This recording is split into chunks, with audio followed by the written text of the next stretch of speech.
सभी मित्रों को सादर नमस्कार। मैं उमेश द्विवेदी आप सभी के समक्ष फिर हाजिर हूं अपने एक नए वीडियो के साथ। आज का मुद्दा हमारा है गठबंधन। लोकसभा के आम चुनाव को लेकर रोजाना नए नए समाचार सुनने को मिलते होंगे, जिसमें यही कहा जा रहा है कि 38 दलों ने एक साथ आकर एनडीए नामक गठबंधन तैयार किया है, तो वहीं 26 दलों ने एक साथ आकर इंडिया नामक नया गठबंधन तैयार किया है। माना जा रहा है कि अब लोकसभा चुनाव तक लगभग सभी प्रमुख दल किसी न किसी गठबंधन का हिस्सा बन जाएंगे, जिसके चलते लोकसभा चुनाव बहुत ही दिलचस्प होने वाला है। क्योंकि अगर प्रत्येक दल अगर किसी न किसी गठबंधन का हिस्सा बन गया तो चुनाव 2 पर 2 यानी आमने सामने वाले होंगे। इसमें कोई वोट काटने की भूमिका नहीं निभा पाएगा और जनता को भी खुलकर अपना मत देने का मौका मिलेगा। अभी कोई पड़ोसी के नाते वोट काट लेता था, कोई जाति का बनकर वोट में सेंध मार लेता था, लेकिन इस बार चुनाव की बिसात कुछ और ही कह रही है। आमने सामने के चुनाव में परिणाम का आकलन कर पाना बहुत ही कठिन होता है, क्योंकि ऐसी स्थिति में टक्कर साफ साफ दिखाई पड़ती है और वोटर से लेकर चुनावी पंडित तक भ्रमित बने रहते हैं। किस ओर चुनाव जाएगा इसका आकलन कर पाना बहुत ही कठिन होता है। वर्तमान स्थिति को ही अगर मान लिया जाए कि इसी स्थिति में लोकसभा चुनाव होंगे तो यूपी में क्या परिणाम आएगा, क्योंकि यूपी में 80 लोकसभा सीटें हैं और यहां पर अभी आमने सामने वाले चुनाव की स्थिति बनती नजर नहीं आ रही है।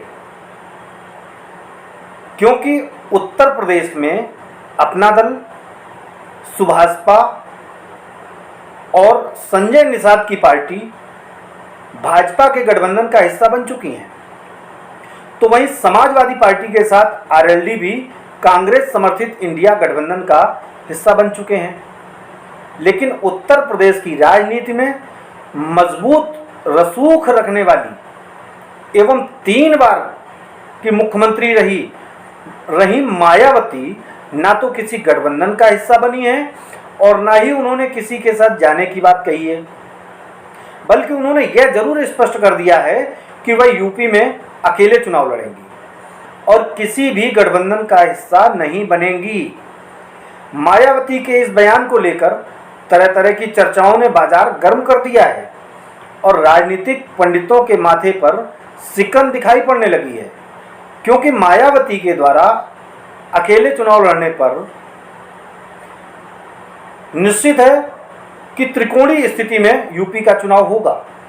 मायावती के इस बयान से कांग्रेस समर्थित इंडिया गठबंधन को झटका माना जा रहा है, जबकि इसे भाजपा के लिए वरदान स्वरूप देखा जा रहा है।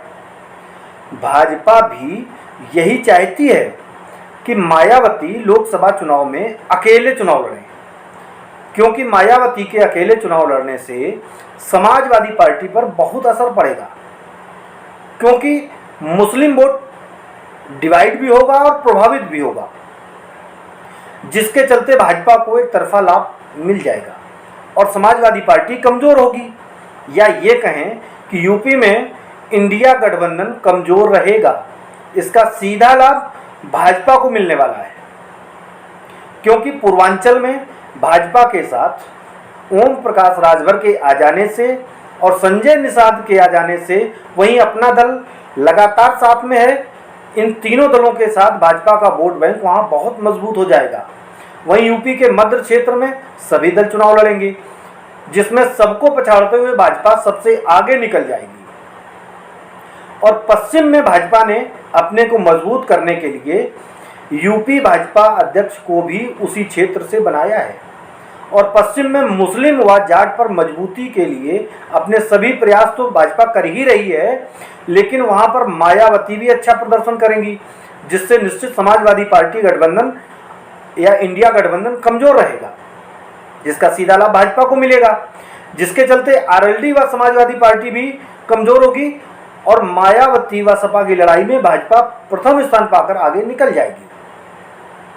और इस प्रकार भाजपा आज की स्थिति में उत्तर प्रदेश के अंदर 80 सीटों में से लगभग 60 सीटें जीतकर अपना स्थान मजबूत बनाए रखने में कामयाब होती दिख रही है, बल्कि 60 से अधिक सीटें भी जीत सकती है भाजपा। यूपी में हुए 2019 का लोकसभा चुनाव बेहद अहम रहा था। इस चुनाव में पहली बीजेपी को कड़ी टक्कर देने के लिए प्रदेश की दो सबसे बड़ी सियासी अदावत वाली पार्टियों ने सपा और बसपा ने हाथ मिला लिया था, जिससे भाजपा को लगभग 17 सीटों का नुकसान हुआ था।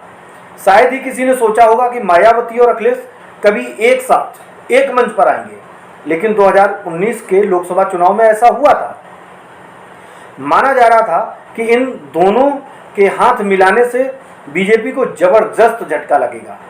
जब परिणाम आए तो ऐसा कतई नहीं हुआ, बल्कि सपा बसपा भाजपा की आंधी में कहीं नजर नहीं आई और यूपी में बीजेपी की ऐसी आंधी चली कि सपा व बसपा का गठबंधन हवा हो गया। वहीं कांग्रेस का तो बुरा हाल हो गया था।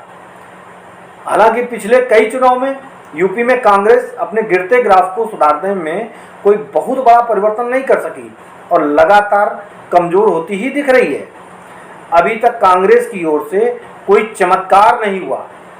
इसका परिणाम यह हुआ है कि यूपी के कई जिलों में कांग्रेस के पास मजबूत कार्यकर्ता भी नहीं बचे हैं, जबकि 2024 के लोकसभा चुनाव में कांग्रेस पार्टी के दम पर ही 26 दलों ने अपनी हाजिरी इंडिया गठबंधन में लगाई है। 2019 के लोकसभा चुनाव में बीजेपी के समीकरण के आगे विपक्षी दलों ने सारे दांव पेच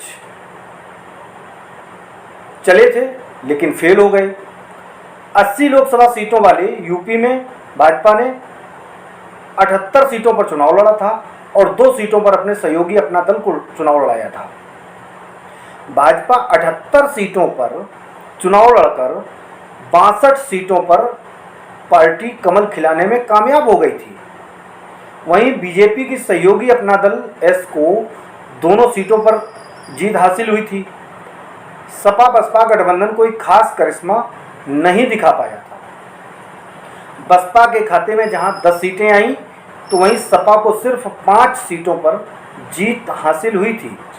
कांग्रेस को तो प्रदेश में तगड़ा झटका लगा था।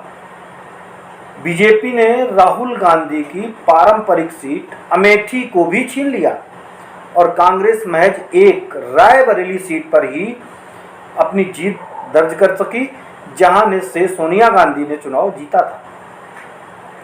ज्यादातर सीटों पर कांग्रेस मुकाबले में कहीं नजर नहीं आई और ज्यादातर सीटों सपा व बसपा का गठबंधन ही भाजपा से टक्कर में दिखाई दिया था। कांग्रेस कहीं भी दिखाई नहीं दी थी,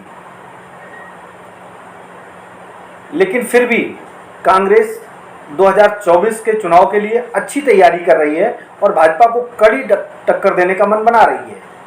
समाजवादी पार्टी ने जिन 5 सीटों पर जीत दर्ज हासिल की थी, वो सीट मैनपुरी, रामपुर, आजमगढ़, संभल और मुरादाबाद हैं।